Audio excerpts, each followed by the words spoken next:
Kalorický deficit funguje len v uzavretom systéme, ale naše ľudské telo je otvoreným systémom. Naše telo komunikuje, interaguje s naším prostredím.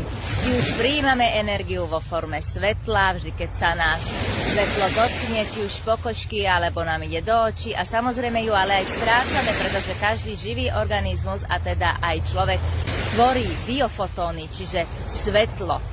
Len napríklad človek ich tvorí menej ako baktérie.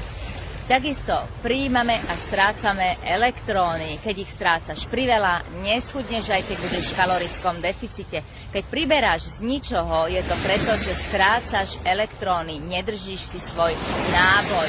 Myslíš, že ľudia s nadváhou sa prejedajú? Mnohí, čo chcú schudnúť, jedia šalátiky a mrkvičky, veď to vidím denne na Instagrame, ide ma z toho poraziť. Oni nemajú nadbytok energie, oni ju strácajú. Elektróny sú pre naše telo ako peniaze. Mitokondrie ich potrebujú na to, aby tvorili energiu.